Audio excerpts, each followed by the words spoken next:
स्वागत है सभी का हमारे नए सेशन हिंदी के प्रमुख काव्य आंदोलन में आधुनिक काल को हम देख रहे हैं। तो इसके संबंध में मैं पहले कुछ वीडियो अपलोड कर चुकी हूँ। आज हम भारतेंदु मंडल के जो प्रमुख कवि हैं उनमें दूसरे प्रमुख कवि जिन्हें दूसरे भारतेंदु की उपाधि दी जाती है और जिन्हें भारतेंदु युग का वास्तविक उत्तराधिकारी के रूप में जाना जाता है। तो ये दूसरे भारतेंदु क्यों कहे जाते हैं, इनके संबंध में हम चर्चा करेंगे। और ये कौन है, मुझे उम्मीद है आप समझ गए होंगे। ये प्रताप नारायण मिश्र हैं, भारतेंदु मंडल के प्रमुख दूसरे कवि। क्रम के अनुसार बद्रीनाथ चौधरी प्रेमकांत आते हैं, पर उपलब्धियों के अनुसार प्रताप नारायण मिश्र आते हैं। इन्हें दूसरा भारतेंदु क्यों कहे जाते हैं? क्योंकि भारतेंदु जी ने जिस मार्ग पे चलकर साहित्य को एक नए मार्ग की तरफ प्रशस्त किया साहित्यकारों को, जैसे कि समाज की रूढ़ियों को खंडन करना, समाज के वास्तविक परिस्थितियों का खंडन मंडन करके उसके एक नए रूप में प्रस्तुत करना। तो वही चीज़ सेम टू सेम वही चीज़ को इन्होंने अपनी रचनाओं में किया। जैसे कि हम देखते हैं कि भारतेंदु जी ने अपनी रचनाओं में नारी शिक्षा को, विधवा प्रताड़ना को ज़्यादा महत्व दिया था।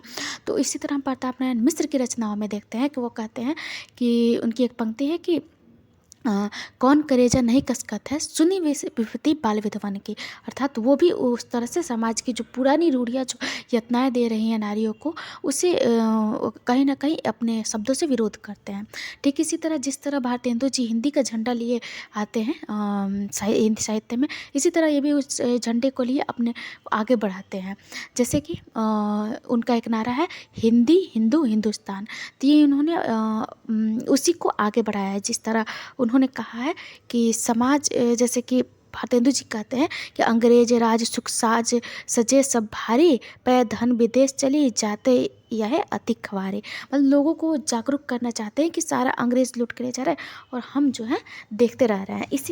इसी का बोल रहे हैं। इसी तरह वो भी बोलते हैं कि सबहू लिए, प्रताप नारायण मिश्र जी कहते हैं कि सबहू लिए जात अंग्रेज, हम केवल लेक्चर के तेज, श्रम बिन बातें का करती, कहूँ टिकटन काजे डरते। वो कहते हैं कि आगे भी कि जो समाज में हो रहा है उससे मुख मोड़कर जिया नहीं जा सकता है।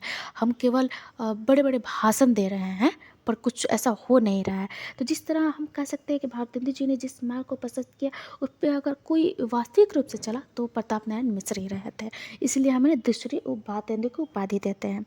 इनका जो जन्म है 1856 में उन्नाव जिले में हुआ था और इनके जो पैतृक यानी कि जो पूर्वजों का जो अति व्यवसाय था वो था ज्योतिषी का, जो छोड़कर इन्होंने अपने साहित्य के रुझान को दिखाया था और साहित्य में आ गए थे। इनकी प्रमुख रचना प्रेम पुष्पावली, मन की लहर, तृप्त्याम लोकोशक्ति, श्रृंगार विलास, हरगंगा, हिंदी की हिमायत, बुढ़ापा। और ये ऐसे, चूँकि उस समय हास्य व्यंग बहुत ज़्यादा चलता था, तो मतलब इस द्वारा में भी कविता की जाती थी व्यंग के रूप में, हास्य मनोरंजन रूप में। तो प्रताप नारायण मिश्र को हम विनोदी और हास्य व्यंग तौर पर भी जानते हैं, क्योंकि वो इस तौर में भी बहुत सारी रचनाएं करके मतलब कि लोगों को जागरूक करते थे। तो इन्हें हम विनोदी रूप में भी जानते हैं। तो इनकी जो हिंदी की हिमायत रचना है, इसी में ये नारा जो उन्होंने दिया था, हिंदी हिंदू और हिंदुस्तान का नारा दिया था, ये बहुत ही प्रसिद्ध नारा है। और जैसे कि बहुत सारी गद्य में भी भारतेंदु जी ने अपनी लेखनी चलाई थी, किंतु निबंध में उतने प्रवृत्त नहीं हो पाए थे। और निबंध में प्रताप नारायण मिश्र ज़्यादा उन्होंने लिखा है। तो हम गद्य को ज़्यादा नहीं देखेंगे, हम काव्य को, मैं जैसे हमेशा कहती हूँ, हम काव्य को ही ज़्यादा देखेंगे। गद्य के लिए एक अलग हम विषय बनाएंगे उसके लिए, या हम गद्य पर देखते हैं।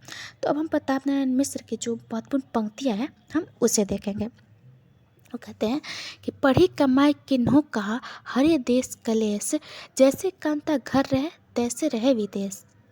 कौन करेजा नहीं कसकस, सुनी विपत्ति बाल विधवन की, विधवा विल पे नित धेनु, कटे को लागत हाय को हार नहीं। अभी देखिए क्या दशा देश की हो, बदलता है रंग आसमां कैसे कैसे। कहते हैं कि चहु साचहु निज कल्याण, चहु साचहु निज कल्याण, तो सब मिली भारत संतान, जपो निरंतर एक जवान, हिंदी हिंदू हिंदुस्तान। ये उनकी कुछ महत्वपूर्ण पंक्तियाँ रही थी। और जैसे कि बाकी भारतेंदु मंडल के कवियों ने कुछ पत्रिकाओं का संपादन किया था, इन्होंने ब्राह्मण नामक पत्रिका का संपादन किया था 1883 में, 1883 में। आज के लिए इतना ही। उम्मीद है कि आपको ये सेशन अच्छा लगा होगा। इनसे जुड़ी जितनी भी महत्वपूर्ण रचनाएं थी मैंने आपको बता दी। इनकी रचनाएं जो है, इनकी रचनाओं का जो संग्रह है वो प्रताप लहरी के नाम से संकलित किया गया है। और ये याद रखिएगा कि दूसरे भारतेंदु कहे जाते हैं और उसके वास्तविक भारतेंदु मंडल के वास्तविक उत्तराधिकारी के तौर पर जाना जाते हैं। और बहुत बहुत धन्यवाद। आगे हम जिक्र करेंगे ठाकुर जगमोहन सिंह के।